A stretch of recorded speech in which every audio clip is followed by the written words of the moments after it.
네, 그렇습니다.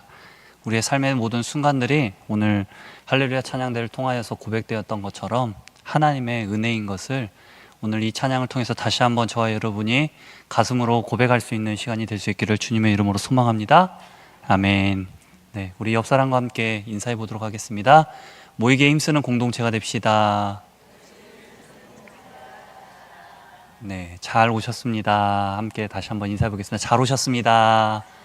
네, 우리 또 은혜 찬양을 들었는데 한번 또 적용을 하셔야죠. 제 옆에 앉아주신 것이 은혜입니다. 네, 네, 은혜입니다. 네, 감사합니다. 말씀을 시작하기 전에 제가 이번 주 주일날 저희 고등부 친구들하고 함께 아이스 브레이킹 때 냈던 퀴즈인데요. 잠시 좀 마음을 풀기 위해서 잠깐 퀴즈 하나 내고 시작하도록 하겠습니다. 네, 그리스도인들이 가장 좋아하는 피자는 어떤 피자일까요? 이탈리안 피자. 아닙니다. 네, 네, 어떤 피자일까요? 네, 말씀 잭 피자입니다. 네, 네, 웃으셔도 되는데, 네, 죄송합니다. 네, 오늘은 골로새서 3장 1절에서 11절까지의 말씀을 통해서 네, 생각나신 분들은 이제 집에 가서 웃으시면 됩니다. 네, 골로새 3장 1절에서 11절까지의 말씀을 통해서 위의 것을 생각하라 라는 말씀의 제목으로 함께 하나님의 은혜를 나누고자 합니다. 네, 여러분들 C.S. 루이스라는 작가를 대부분 다 아실 겁니다. 나니아 연대기를 집필한 작가, 유명한 영국의 작가입니다. 또 우리 그리스도인들에게 있어서는 순전한 기독교라는 책을 집필한 유명한 작가입니다. 영국에서 유명한 작가이자 이렇게 또 기독교인으로서는 유명한 변증가이라고 할 수 있습니다. 그는 1963년도에 그의 짧은 생의 시간을 마감을 했습니다. 특별히 그가 죽기 전까지 앓고 있던 심장염이라는 병을 통해서 그가 죽을 뻔한 고비를 몇 번 넘기면서도 생을 이어가던 중 일주일 남겨놓고 그의 생일을 일주일 남겨놓고 안타깝게 그의 목숨이 그만 마감되는 일이 있었습니다. 그는 영국 옥스퍼드의 유명한 대학교를 졸업했습니다. 영문학과를 졸업했습니다. 그리고 그는 어렸을 때 기독교 집안에서 태어났지만 하나님을 믿지 않는, 하나님을 떠나 살던 그런 자였지만 영국의 옥스퍼드에서 만난 친구들과 함께 대화하고 끊임없이 논쟁을 통해서 그가 다시 하나님께로 돌아갈 수 있었는데요. 그와 함께 논쟁하며 벌렸던 그 친구들 중에 한 명의 아주 유명한 친구가 있다라고 합니다. 여러분들 잘 아시는 반지의 제왕을 집필한 톨킨이라는 작가가 C.S. 루이스와 유명한 아주 친한 친구였다고 합니다. 그는 죽으면서 남긴 유산이 한 8천만 원 정도, 우리나라 돈으로 한 8천만 원 정도라고 하던데요. 저는 이 정도밖에 되지 않을까라는 생각을 했던 것이 나니아 연대기를 통해서 많은 책을 또 집필해서 원고료를 받았을 거며 또 캠브리지 대학의 교수로서 연임하면서 또 그 강사료를 받았기에 그래도 좀 부유한 삶을 살지 않았을까라고 하는 의심을 가지면서 찾아봤더니 그가 벌었던 돈들을 다 그가 만들었던 그 기부를 설립한 재단을 통해서 자신의 재산을 기부했기에 그가 죽을 때 남긴 돈이 그 정도밖에 없었다라고 합니다. 그렇게 그가 남긴 유산은 그가 집필하면서 그의 평생을 따라다녔던 그의 비서에게 그 돈이 돌아갔다라고 합니다. 근데 그가 죽은 날 하필 그렇게 유명한 책을 남겼던 사람이기에 아주 많은 사람들이 그의 장례식을 화려하게 또 해줄 줄 알았는데 안타깝게도 그가 죽은 날이 바로 존 F 케네디가 암살되는 날과 동일한 날이어서 그는 많은 사람들의 화려한 장례식을 받지도, 그리고 또 그는 그 많은 돈을, 화려한 유산을 남기지도 못한 자였다라고 합니다. 그렇게 그의 유산을 받은 비서에게 많은 사람들이 물었다고 합니다. 왜 C.S. 루이스는 그렇게 돈을 많이 벌었는데 돈을 많이 남기지 않았을까? 라는 질문을 던졌을 때 그를 평생 따라다니고 그를 너무나 잘 알던 비서였기에 그 비서가 그것을 물어보는 사람들에게 이렇게 대답했다라고 합니다. 선생님은 지상에 남길 돈을 생각하기보다는 그분의 생각은 늘 높은 데 있었습니다 라고 말이죠. 그렇다면 오늘 여기 앉아 계신 우리 성도님들에게 질문을 한번 드려보겠습니다. 오늘 하루 여러분들은 무엇을 생각하시면서 살아오셨습니까?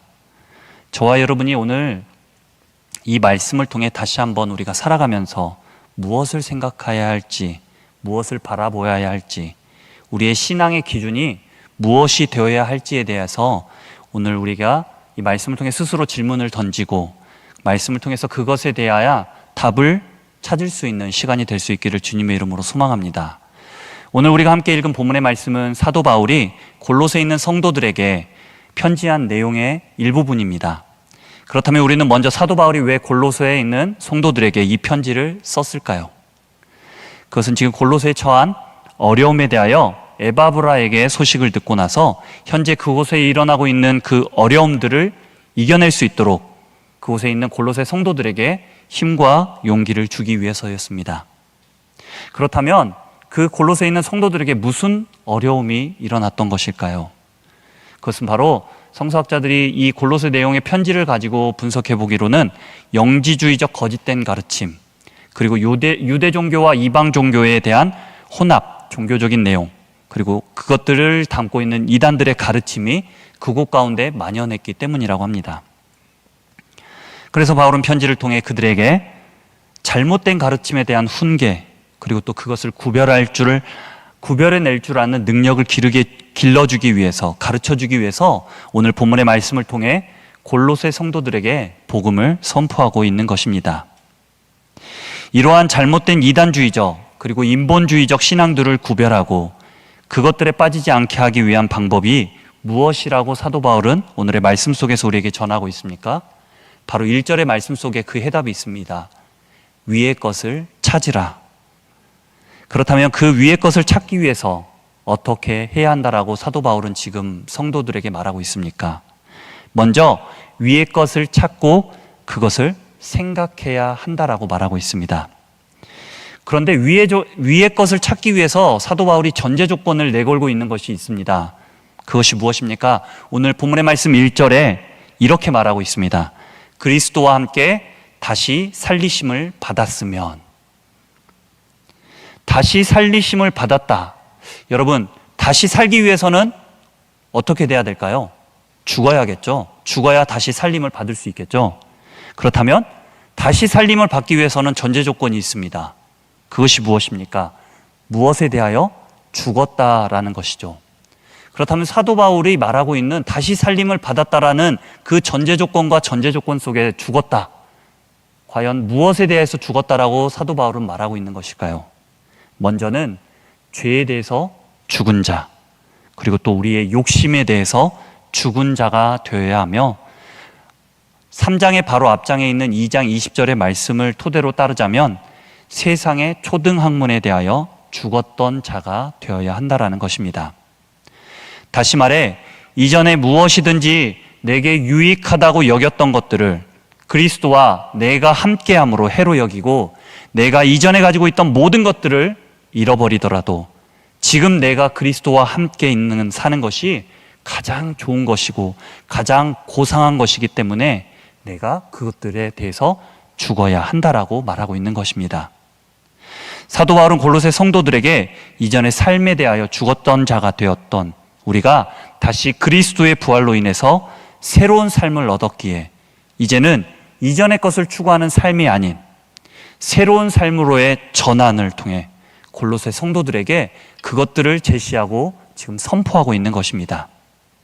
그 새로운 삶을 위해 성도들이 추구해야 할 삶의 방향을 설명하고 그들이 그리스도와 함께 다시 살리심을 받았다는 현실에 대해서 오늘의 말씀을 통해서 지금 사도 바울은 강조하고 있는 것입니다. 위의 것을 찾으라. 그렇다면 성도 여러분, 위의 것이란 무엇을 말하고자 하는 것일까요? 구체적으로 살펴보자면 오늘 본문 말씀의 다음 절부터 시작되는 오늘 우리가 함께 읽었던 본문의 말씀 11절의 그 다음 절부터 시작되는 12절에서 17절까지 언급되는 구체적인 덕목들일 수도 있습니다. 그렇지만 사도 바울은 1절의 말씀을 통해서 위의 것이란 무엇인가에 대해서 이렇게 설명하고 있습니다. 바로 1절의 하반절 말씀입니다. 거기는 그리스도께서 하나님 우편에 앉아 계시느니라. 즉 거기는, 위의 것은 부활하시고 하늘 위로 올라가신 예수 그리스도께서 통치하시는 곳, 하늘 보좌에 계신 예수 그리스도의 뜻과 통치가 실현되는 곳, 그곳을 말하고 있는 것입니다. 그렇지만 우리는 지금 이 땅 가운데 살아가고 있는 존재들입니다. 그렇기에 이 땅을 안 바라볼래야 안 바라볼 수가 없습니다. 그래서 지금 사도 바울은 이 땅 가운데 살아가고 있는 우리를 향하여 위의 것을 찾으라라고 선포하고 계신 것입니다. 찾으라라고 번역된 원문의 헬라어를 제가 찾아봤더니 제테오라는 단어를 사용하고 있는데요. 이 단어가 가지고 있는 뜻은 이렇습니다. 그 무엇을 발견하기 위해 집요하게 찾다, 열정적으로 구하다. 다시 말해 사도 바울이 말하는 위의 것을 찾으라라고 선포하신 말씀은 무엇인가를 얻기 위해서 지속적으로 간절함으로 그것을 찾아가는 현재 진행형으로 이 땅 가운데 살아가는 어두운 현실 속에서도 우리는 그것에 만족함으로 살아가는 것이 아니라 위의 것을 찾기 위해, 다시 말해 예수 그리스도의 뜻과 통치가 이 땅 가운데 실현되어질 수 있도록 나의 전 인생을 목표로 삼아 그것을 바라봄으로, 그것을 소망함으로 살아가라는 것을 골로새 성도들에게 지금 전하고 있는 것입니다. 이 말씀을 통해 우리의 삶을 한번 되돌아보기를 원합니다. 그렇다면 저와 여러분은 무엇을 소망을 품고 살아가고 계십니까? 제가 지난주 금요 기도회 때 천국 비두에 대한 말씀을 전하면서 천국은 무엇과도 같다라고 말씀을 드렸습니까? 바로 보화, 감추어져 있던 보화, 내가 찾기 위해 노력하지 않았는데 우연히 나에게 찾아온 보화 같은 것, 즉 하나님의 은혜와 같은 것, 그것도 일 수도 있지만 그것을 한번 우리가 바라보았다면 이제는 천국을 좋은 진주를 찾기 위한 장사와 같이 우리의 삶 속에서 주어지는 하나님의 은혜를 찾기 위해 끊임없이 신앙의 경주를 해야 함과 같은 것이라고 말씀드렸습니다. 이 땅 가운데 살아가고 있는 우리는 죄의 유혹과 나의 욕심으로 인해 끊임없이 이 땅의 것에 머무르고 그것을 소유하기 위해 위의 것을 바라보지 못하고 그것을 취하라고 속삭이고 있는 유혹 가운데 살아가고 있습니다. 살아가는 성도 여러분, 그렇지만 오늘 이 말씀을 통해 비록 지금 내가 살아가고 있는 이 삶의 현실들이 정말 많은 모순덩어리로 있지만 참된 그리스도인들을 찾아보기 힘들다고 세상은 말하고 있지만 그 안에서 우리의 역사를 주관하시는 그리스도를 바라보며 그것을 찾아낼 수 있는 참된 그리스도인들이 될 수 있기를, 저와 여러분들이 그러한 위의 것을 찾아내가기 위해서 매일의 하루하루를 끊임없이 말씀 가운데 소망하며 갈망하며 살아갈 수 있는 그리스도인들이 될 수 있기를 주님의 이름으로 소망합니다. 계속해서 사도 바울은 2절의 말씀을 통해서 위의 것을 찾았으면 이제는 위의 것을 생각하라 라고 말합니다. 생각하라 라고 하니까 제가 최근에 종영된 드라마 하나 편이 떠올랐습니다. 여러분 아시는 분들도 계시겠지만 눈물의 여왕이라는 드라마였습니다. 혹시 살짝 미소가 있으신 분들은 보신 분들이라고 제가 생각하겠습니다. 제가 그것을 보면서 정말 많은 그 사랑에 대해서 많은 것들을 다시 한번 되돌아봤던 것 같습니다.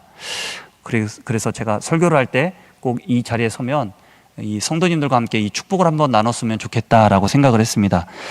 사랑하는 성도 여러분, 가정을 이루시는 모든 광주제일교회 그리고 온라인으로 함께 예배드리시는 모든 분들에게 그 눈물의 여왕에 나오는 주인공 백현우와 홍혜인과 같은 부부의 사랑을 항상 하실 수 있기를 주님의 이름으로 축복합니다. 아멘. 네. 저는 이것을 처음부터 다 보지는 못했습니다. 10회 정도부터 봤는데요. 특별히 마지막 회는 저희 온 가족이 모여서 시청을 했습니다. 그런데 그 극 중에서 여주인공이 수술로 인해서 잠시 자신의 기억이 소실되었는데 자꾸 자신이 사랑했던 남자가 보이자 어떻게 반응했었나요? 가슴이 막 콩닥콩닥 뛴다고 하면서 계속해서 그 남자를 찾아다니고 그 남자를 생각하고 그 남자가 계속해서 자기 머릿속에 떠오르니까 다른 것은 눈에 들어오지도 않았던 여주인공의 행동을 보게 되었습니다. 그렇습니다. 사랑하니까 끊임없이 보고 싶다고 생각하고 그것에 집중하는 그 여주인공의 모습이었습니다. 그리고 저는 이 말씀을 준비하면서 그 드라마를 생각했던 저의 모습을 되돌아보게 되었습니다. 자꾸 눈물의 여왕만 생각하고 다음에는 어떻게 될까 하는 궁금증으로 인해 그것에 빠져 제 자신의 모습을 돌아보지 못한 채 오늘 이 말씀을 준비하면서 살아갔던 저의 삶들을 발견하게 되면서 회개했습니다. 그렇다면 여러분에게 한번 이 질문을 던져보고 싶습니다. 아주 원시적인 질문입니다. 여러분, 하나님을 사랑하십니까? 주님을 사랑하십니까? 그렇다면 오늘 하루 그 주님이 보고 싶다라고 얼마나 생각하셨습니까? 얼마나 그 주님을 생각하셨습니까? 그렇습니다. 성도 여러분, 우리가 무엇을 생각하느냐 하는 것은 매우 중요한 신앙의 문제입니다. 그것에 우리가 생각하는 것의 모든 감정과 우리의 모든 행동들이 통제받기 때문입니다. 골로새가 쓰여진 시기도 마찬가지 이와 동일했습니다. 여러 가지 우상 숭배 문제, 이단들에 의해 신앙에 중요한 것이 그들에 의해서 가려워지는 주장들로 인해 혼란의 시기 속에서 사도 바울은 그리스도를 바라봄으로써 땅의 것이 아닌 하늘의 것을 소망하며 그것을 구별해내고 그것을 계속해서 생각해내야 된다라고 골로새 성도들에게 전하고 있는 것입니다. 사랑하는 광주제일교회 성도 여러분, 우리의 신앙에 있어서 중요한 것은 무엇일까요? 바로 하늘 보좌에서 신성의 충만한 가운데 만물의 으뜸이고 교회의 머리로 통치하시는 그리스도가 우리의 신앙의 중심이 될 수 있기를, 그리고 그 신앙의 중심을 우리의 삶 가운데 끊임없이 생각하며 기억할 수 있는 저와 여러분의 신앙이 될 수 있기를 주님의 이름으로 소망합니다. 아멘. 그런데 땅의 것을 생각하지 않는다는 것은 우리의 노력으로 그것을 할 수 없다라는 것이 우리의 솔직한 고백입니다. 쉬운 일이 아니죠. 아니, 너무나도 어렵습니다.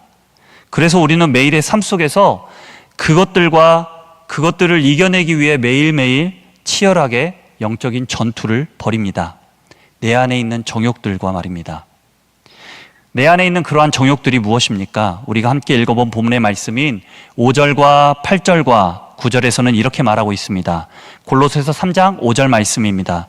그러므로 땅에 있는 지체를 죽이라. 곧 음란과 부정과 사욕과 악한 종욕과 탐심이니 탐심은 우상 숭배니라.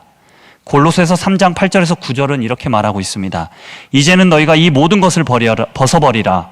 곧 분함과 노여움과 악의와 비방과 너희 입에 부끄러운 말이라.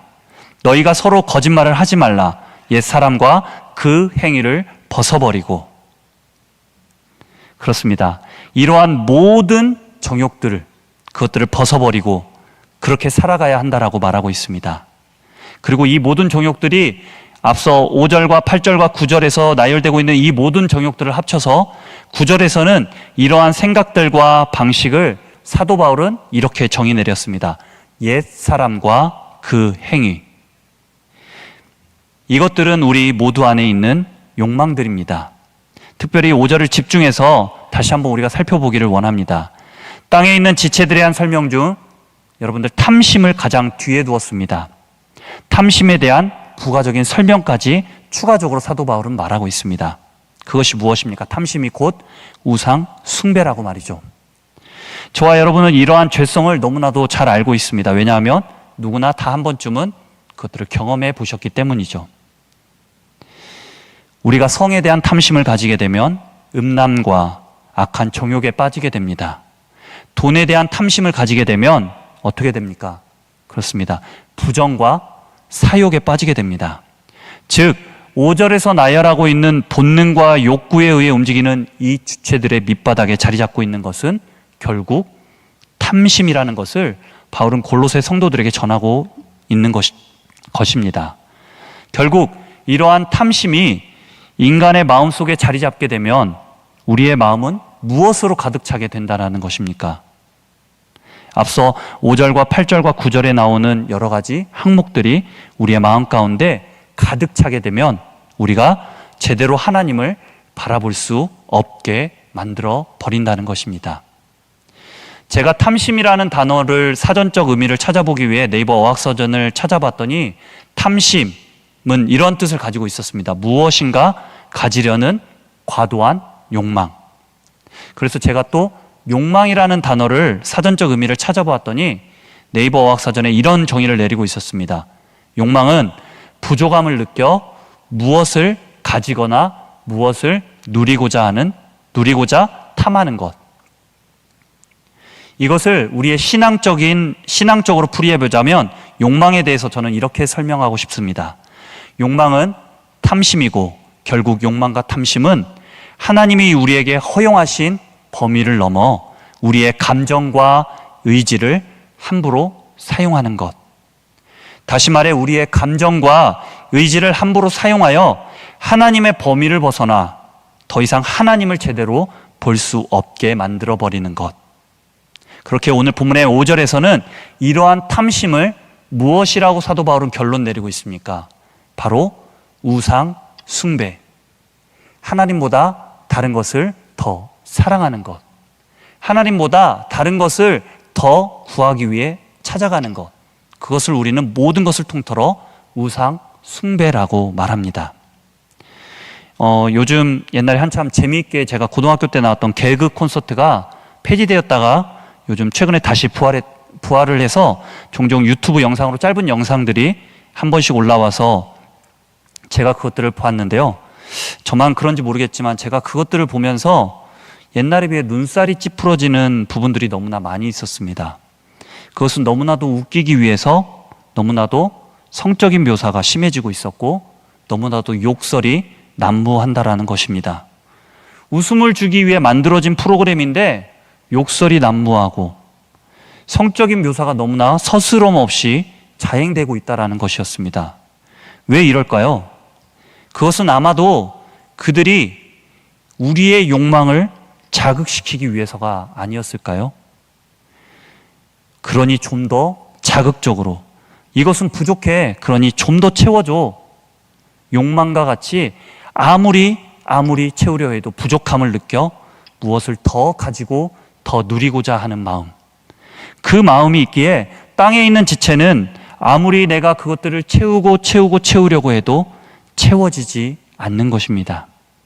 그것은 항상 우리의 삶 가운데 부족함으로 다가오는 것이죠. 그렇기에 좀 더 크게, 좀 더 많이, 좀 더 자극적인 것을 요구하며 우리를 더욱 깊은 죄악의 구렁텅이 속에 가두어 두려는 것입니다. 사도 바울은 이러한 땅에 있는 감정적인 것과 행동으로 범하는 모든 것들에 대하여 어떻게 하라고 우리에게 선포하고 있습니까? 5절과 8절의 말씀에서 죽이라고, 그리고 그것들을 벗어버리라고 우리에게 선포합니다. 죽이라. 이것은 일말의 여지를 남겨두지 말라는 것을 말합니다. 단호하게 일거에 완전히 없애버리라는 의미를 담고 있는 표현입니다. 여러분, 죽게 되면 어떻게 될까요? 죽은 시체 앞에 우리가 어떠한 자극이나 어떠한 행동을 해도 반응이 보일까요? 아니요, 아무런 반응을 보이지 않습니다. 그렇습니다. 죽은 것은 더 이상 무엇에 반응할 수 없는 상태에 놓여 있는 것입니다. 다시 말해 땅에 있는 지체를 죽이라라는 것은 우리의 마음속에 일어나는 죄에 대해서 우리가 마치 죽은 사람처럼 아무 반응을 하지 말라는 것입니다. 그런데 무엇인가 죄에 대한 결단 앞에 우리는 종종 이렇게 생각하며 이렇게 판단하려 할 때가 있습니다. 뭐 이 정도쯤은 괜찮지 않을까? 내가 세상 가운데 살아가려면 이 정도쯤은 해야 세상 속에서 살아남을 수 있지 않을까? 세상 가운데 살아가려면 세상과 어느 정도의 밸런스를 맞추려면 내가 이 정도의 것들은 좀 행해도 되지 않을까? 라고 말입니다. 하지만 성도 여러분, 오늘의 말씀을 통해서 한 가지 기억하시기 바랍니다. 악은 쉽게 물들지만 거룩은 절대 하나님 외의 것으로는 물들지 못합니다. 그래서 사도 바울은 그리스도 밖에 있을 때 행했던 이러한 옛 생활 방식을 철저히 죽이고 철저하게 벗어버리라 라고 선포하고 있는 것입니다. 옛 생활 속에 속한 이러한 습관들, 어쩔 수 없는 우리의 연약함이야, 그러기에 우리는 행할 수밖에 없어 라고 합리화하지 마십시오. 다시 말하자면 죽어야 할, 그리고 우리가 벗어버려야 할 옛 습관들이 나의 신앙의 삶 속에, 우리 마을의 공동체 속에, 더 나아가 광주제일교회 안에 단 1%라도 여지도 남겨두어서는 안 된다라는 것입니다. 우리가 포기하지 않고 성령 하나님의 능력을 날마다 의지함으로써 옛 습관과 잘못된 삶의 방식을 고치려고 한다면 분명한 것은 성령님께서 우리 안에 새로운 변화를 일으켜 주신다는 것입니다. 그러한 변화를 통해서 우리는 그리스도와 함께하는 새로운 삶을 구체적으로 경험하며 그것을 누리는 삶으로 살아갈 수 있게 될 것입니다. 그리스도인들이 된 사람들은 앞서 말씀드린 바와 같이 자신의 옛 생활 방식, 곧 땅에 있는 지체들을 죽이고 벗어버려야 한다라고 말씀드렸습니다. 그렇다면 이제 우리는 그것을 벗어버린 자가 되었다면 이제는 무엇을 해야 할까요? 위의 것을 찾고 그것을 새로 살리고 그것으로 새 사람으로 입어야 합니다. 즉 다시 태어나 새로움으로 새로운 생명을 누리며 살아가야 한다라는 것이죠. 그것은 내가 새 생명을 얻어 새 삶을 살아가기에 이전에 내가 누리던 옛 사람이 살아가던 삶의 방식, 생각 등 이 모든 것들이 다 지나간 것으로 여기고 다시 찾지 말아야 한다라는 것이죠. 옛 사람을 다시 입지 말아야 한다라는 것입니다. 고린도서 5장 17절에 새롭게 변화된 새 사람에 대해서 사도 바울은 이렇게 선포하고 있습니다. 고린도서 5장 17절입니다. 그런즉 누구든지 그리스도 안에 있으면 새로운 피조물이라, 이전 것은 지나갔으니 보라 새 것이 되었도다. 자꾸만 땅의 것을 생각하면서 이전에 행하던 악한 일을 반복하는 악순환을 우리는 끊어버려야 합니다. 그리하여 사도 바울이 외쳤던 것처럼 보라 새 것이 되었도다 라는 하나님의 말씀 앞에서 부끄러움 없는 새로운 삶으로 살아갈 수 있는 사람이 될 수 있기를 주님의 이름으로 소망합니다. 오늘 본문의 10절의 말씀입니다. 새 사람을 입었으니 이는 자기를 창조하신 이의 형상을 따라 지식에까지 새롭게 하심을 입은 자니라. 이것이 광주제일교회가 추구하는 신앙의 목표가 되기를 소망합니다.